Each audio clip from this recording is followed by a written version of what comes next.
Communication, आप अपना communication करें इससे पहले ये ज़रूरी है कि आप समझो कि बैरियर्स क्या हैं उस कम्युनिकेशन को इफ़ेक्टिवली करने के बीच में. What are the barriers that can hinder the way you will be doing your communication, the way you'll be achieving more effectiveness of your communication? That is something you need to know before. Why? Because sometimes we are so much engrossed with encoding of the message, with the channel we want to select, that we do not stress on the other things. That is the reason I have taken barriers first. Because when you are into encoding, you don't pay attention to the culture, you don't pay much attention to, maybe the person who would be receiving your message doesn't know the language you are using, you don't pay attention to the idea that the person could be in a very different mood, so how to take the idea of emotional state into consideration collectively. So that is why I have talked about barriers first. Today what we are going to do, today we are going to talk about effective communication. How can you understand, or how can you make your communication effective? So today we will not be talking about barriers, we have already done it, but at the end of this topic I will be again putting a kind of question in front of you to make you stress on the idea how we can still work on the barriers and we can remove them. So let's start with the very first thing that we'll be studying today, that is characteristics of an effective communication. एक अच्छे communication की किस तरह की characteristics होती है, यानी कि किस तरीके से आप पहचान सकते हो और यू कैन अंडरस्टैंड और you can say with surety that this communication is an effective communication. So the idea starts with a very clear message. आप जो भी communicate करना चाहते हैं, your message has to be very clear.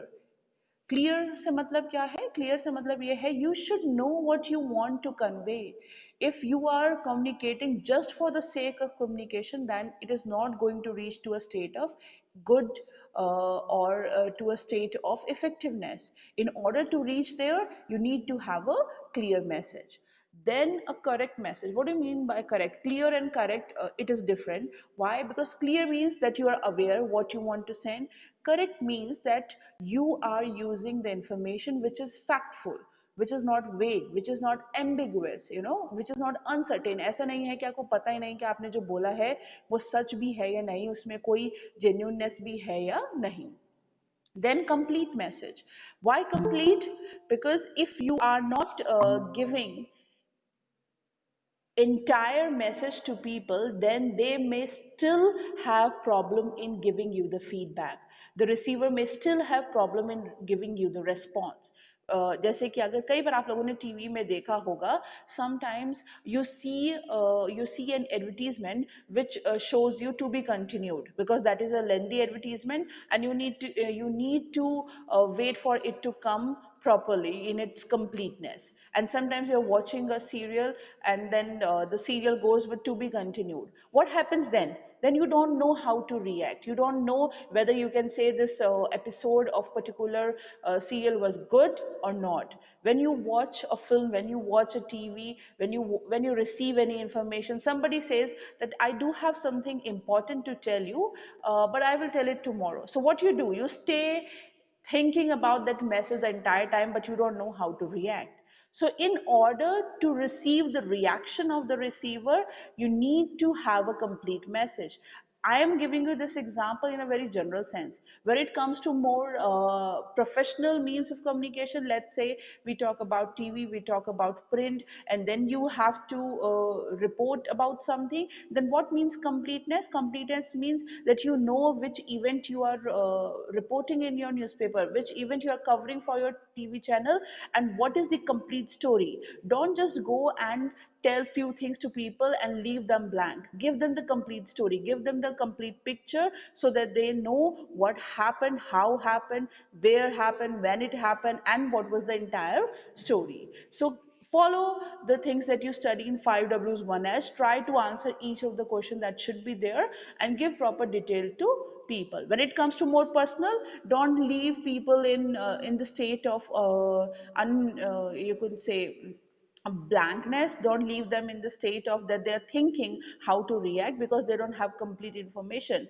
Sometimes you say that to your parents in a very light note, you are saying that we want you to do something for us, but we'll tell later what we want. So your parents must be thinking he or she might need a new gift, or might want to talk about something they want to do with their career or with their life. So leaving like that is not reaching to a state of effective communication. So whether professional, typical means of mass communication or personal communication, try to give the complete information. See, you can see even in the communication that I am having with you, I am trying to cover one small topic in a day. Why? Because giving you half of it and then leaving half for another day would also break your concentration, would also break the flow, would also break the continuity that is required for effective communication. So it is good, it is always good to give complete information. And then precise message. What do you mean by precise? Precise means that don't just move around, around the thing that you want to talk about. Sometimes you will see that people, they will use 5 sentences, 6 sentences before coming to the point that is of utmost importance and that should be talked about.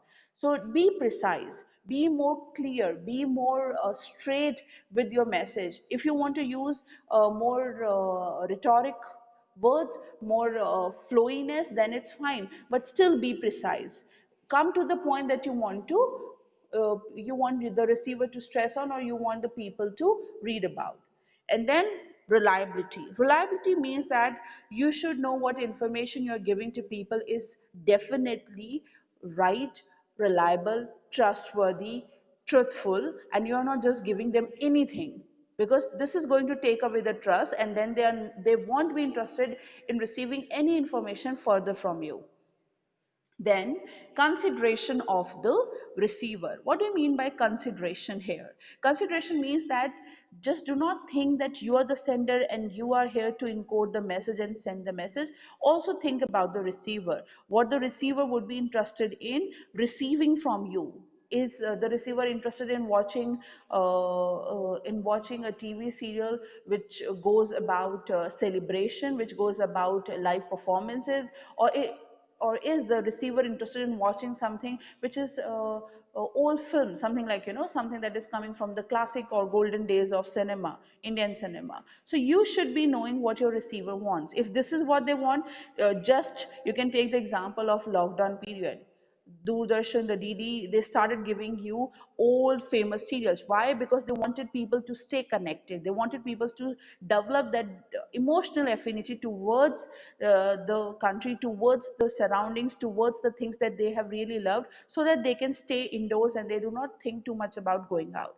So you need to consider the receiver before you think about giving them an information or sending a message. Then the last one, sender's courtesy. What do you mean by this idea here? The idea is that you need to be more humble in your approach. You need to have that courtesy which is required from the side of the sender. You are the one who wants to send a message, so you need to be humble, you need to be polite. You cannot just be rude, you cannot be dominating, you cannot be aggressive in your approach. You have to be humble, you have to be polite. Polite doesn't mean that you start pleading or you start begging. No, it means that you have this adamantness in your voice, but still a softness in your voice. You're not being you could say, you're not being pushy, you're not being aggressive, you're not being somebody who is forcing the other person to receive the message, but who is being persuading. So that is the point that you need to remember. These are the characteristics of effective communication. And then what kind of skills you require to achieve this effectiveness? What are the skills that are required? Number one, observance. ये हम लोगों ने परसों भी बात करी थी, even in your practicals I have talked about observing. This is the best way. If you are observing your receiver, if you're observing what is happening around you, if you're observing how the other means of communication are working around you, how other people in your field are working, if you're observing all of these things, then you are sure to improve the way you communicate. So be observing about everything that is happening around you. Then clarity and brevity. Here clarity हम लोग पहले ही बात कर चुके हैं. Clarity means कि आपके जो स्किल्स हैं, कम्युनिकेशन स्किल्स, उनके अंदर क्लैरिटी होनी चाहिए, उनके अंदर ब्रेविटी यानी कि preciseness. Brevity is more like being more precise, being giving the gist, giving the core information with clarity. And then listening and understanding. Normally when we talk about communication, what we are more focused about, that is sending the information, but we do not understand that a, a complete act of communication would require your message to be received, your message to be understood, your message to be heard, your message to be totally decoded by the receiver. So listening is an important part. So don't just send the message. When you're receiving the feedback, when you're receiving the response from your receiver, be a good listener also. Try to understand where you are lacking and then try to improve. Then this is very important, emotional intelligence. No matter which or what you are attempting to do, you know, you are attempting to do some kind of mass communication, you are attempting to write a news story, you are attempting to write a feature, you are attempting to click a picture, you are attempting to make a film, or maybe a short film, maybe a TV serial, or maybe a very simple thing like just giving a speech. You need to have emotional intelligence. You need to understand the emotional state of the people, those who will be receiving your message. You also need to emotionally understand your topic. Okay, you cannot just give facts and facts to people. You need to emotionally connect them, weave them into a story so that they are interested in listening to you. And then the medium, you should know which medium to select. If as I guess I have given this example earlier also, let's say you have this task of designing a message for a population which is living in remote areas, and they might not be literate, they might not be knowing the language, so print is a big no there. What you can use visuals. And what if they will not be having some kind of projection? So if you can carry a projector with you, you can show good, but what if you cannot do? Then traditional means of communication, something like nukkad natak, something like a play kind of thing will help you in traditionally demonstrating what kind of message you want to give. Even something like जो कठपुतली के साथ आप एक तरह से एक story को पोर्ट्रे करते हैं, आप उस तक का भी यूज कर सकते हैं. Communication is very open. You just don't have to stick to TV, films and print. You should be open to all sorts of means available to you. So you are supposed to be aware what medium you want to use for your message and for your audience. Then confidence, definitely confidence has to be there. You need to be confident about what you are sending, what you are giving to the receiver. If you are not confident, then the person who is receiving will definitely doubt the reliability of what you are sending to them or giving to them. Then non-verbal communication. Why I have kept this after confidence? Because let's say you are nervous, let's say you have this feeling whether you'll be understood properly or not, then you have to improve here. In spite of being nervous, in spite of losing the confidence, your non-verbal cues of your body, of your gesture, of your face should tell your receiver that you're confident. So you have somehow to change your non-verbal cues. You have to take more control of your body, of your gesture, of how you are speaking. And then self-efficacy. Self-efficacy basically means that you believe that you are capable of doing a good communication. This is something that you really need to believe, because until unless you believe on yourself, nobody is going to do it. So you have to show others how you should be trusted, how you should be believed, how you should be taken as somebody, giving them rightful information. And then the last one, be more open to feedback. I have not written criticism, I have written feedback. So make sure that when you're receiving criticism, it is not destructive. And if the criticism you are receiving is just destructive, then don't take it and don't digest it in your mind, because destructive criticism can definitely hinder your confidence. So don't do it. Be more open to positive criticism, be more open to feedback, be more open to response, but never to negativity. You should never be open to negativity, no matter from whom it is coming. And then the third point, significance और benefits of effective communication. क्या फायदे होते हैं और क्या importance है effective communication की? Effective communication की जो इम्पोर्टेंस है या बेनिफिट्स है वो एंडलेस है. आप हर एक एग्जांपल लेके बात कर सकते हो कि यहाँ पर because we had a better communication so the thing got sorted, the problem got solve. But there are few benefits or few important points which we can discuss about. One is relationship. Definitely having good communication skills improves your relationship. Even if you're going through a tough phase, it is going to help you. Then building trust.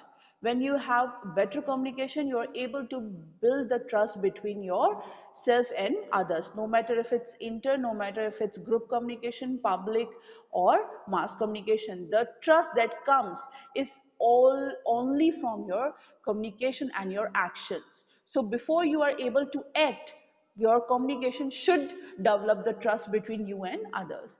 Then creativity, being more open about, being more communicative about what you are doing in your field, it is definitely going to improve your creativity. You are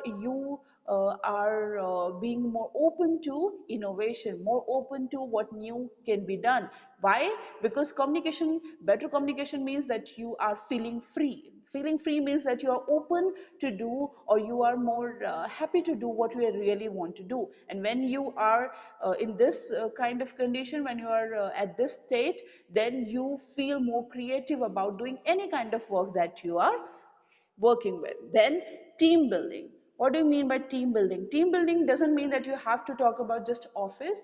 Team building means that maybe you as your friend circle, you are going somewhere, you're going on a trip. So if you have better communication among yourselves, your team will go to that place, will enjoy a lot. But if you do not have proper communication, then it is going to impact the way you will be enjoying that trip. So even in personal scenarios, team building is important. Then clarity here is not the idea with a clear message or precise message. Clarity here means that the doubts that you have, or the kind of uncertainties that you have in your mind, the kind of questions that you have in your mind, you have a problem, you think you need to clear this thing, you have some issue that is going on, maybe in your professional area, maybe in your personal area. So you go and talk to your mother, you go and you talk to your father, maybe you go and sit with your sibling and talk about it. Why do you talk? Because you want to have clarity. So communication brings clarity in your life, not just about clarity in terms of message. It helps you in being clear about what you really want to do. So clarity is important. Then engagement. Whatever task you are doing, maybe at home, maybe in your office area, maybe just going to market, having better communication improves the engagement that you have within the task that you are doing. Let's say you are just there's going to be some festival and you're cleaning your house. If you have better connection, better communication with your family members, you might be distributing the work, you might be taking the work that you are more interested in and then giving the other work to other people in your family. So distributing it, doing it the way you want to do, having better creativity, everything. And even, and definitely in professional areas, if you have effective communication with your boss, with your subordinates, with your colleagues, then you are going to be more engaged in the work you're doing, and then definitely going to receive better rewards. And then better solution. Definitely आप ये तो politics में भी देखते हैं. Everybody says that even for something very serious like Kashmir issue, we say that we can sit and talk about it. UN will ask India and Pakistan to sit and talk about it. So Communication, if done effectively, is definitely a tool that can sort out, that can give solution to no matter how difficult a problem is. Communication is the key to solution to everything that has to do with human beings, until unless it's not a medical thing. There too, a lot of issues could be sorted with good mental health. So communication is very effective. Communication is very important. Then the last one, that is organization and management. All kinds of organization, whether your organization and management at home, your mother is doing it, your father is doing it, managing how you are living your life, how the environment of your home is, or managing your work environment, or managing your personal life, everything, the organization, the kind of organization that you have within your life, self discipline, doing certain things at a time, taking time to listen to music, taking time to learn a new musical instrument. So doing all these kinds of things definitely helps you in living a better life, and effective communication is at core of all of these things. So this is the picture of effective communication. We have talked about characteristics, we have also talked about the skills, we have also talked about the importance and benefits, and the fourth thing that is important here is the barriers. So we have already talked about barriers. So you understand now how you can improve your communication, what skills you would be needing, and what benefits it can give you. Is it clear?